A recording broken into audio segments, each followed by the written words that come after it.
But they're still making great pictures in Hollywood. Just recently, I worked in one at the Disney studio called The Son of Flubber. It was a sequel to Disney's big comedy hit, The Absent-Minded Professor. Fred MacMurray was the star. Fred seemed to get a kick out of my camera assistant. I had the whole family working that day. Those are my two daughters, Pammy and Janie. Incidentally, the minute they got inside the studio, the first thing they wanted to do was to meet Uncle Walt. We finally tracked him down on the studio street. Walt Disney. Master of fantasy, weaver of dreams, and winner of 29 Academy Awards. When I tried to latch on to this trip around the studio, he said, "This is for us kids only. You take the picture."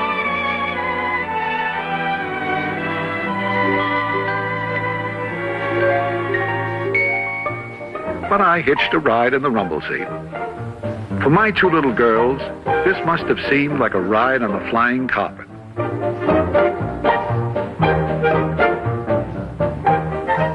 I nearly died. He drove right through a movie set that was working.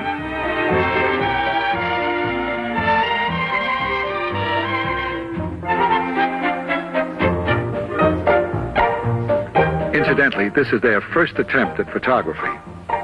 Can't you tell?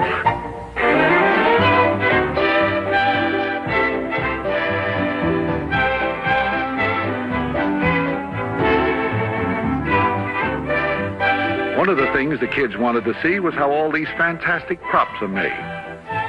This is one of the new mechanical elephants. This particular prop is to mystify the patrons of Disneyland. It sure fooled the kids. I'll bet it could even fool another elephant. You know, it's almost like a symbol of the terrific growth of Disney, from a mouse to an elephant. As my two kids followed their favorite Pied Piper down Mazzaro Street, it occurred to me that here is surely the Hans Christian Andersen of our time. Hollywood can well be proud of this man, who, the mere mention of his name in any nation throughout the world, brings a happy gleam of anticipation to all those who are young at heart.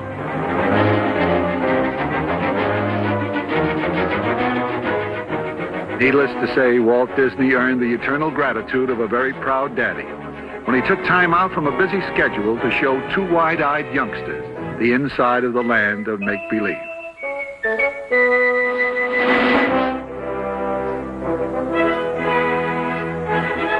But I don't think the girls were as impressed with Daddy's heroics as they were when Fred MacMurray invited them for a ride in the Flubber car.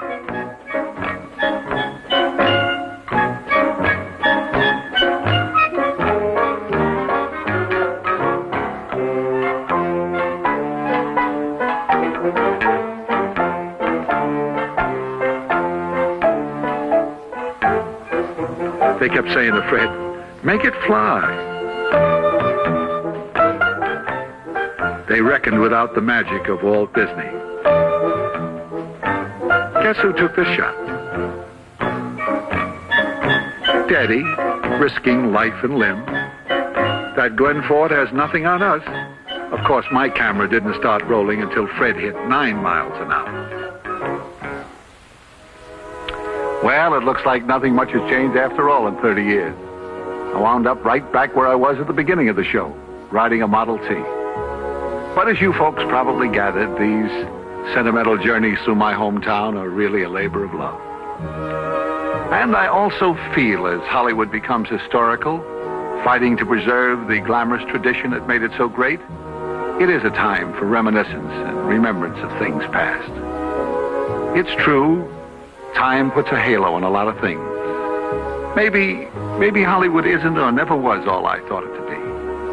Maybe because I looked at my town through the other side of a home movie camera, I saw only the mink and not the plain old cloth coat. But one only sees magic when he's looking for magic.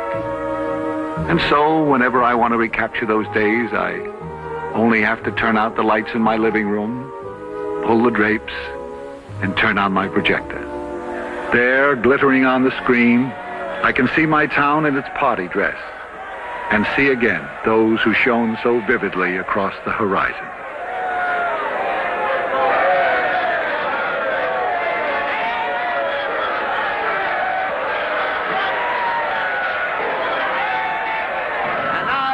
A young lady who has created a real sensation in the picture business, having won all kinds of awards as the #1 newcomer of the year. And believe me, a swell gal with it.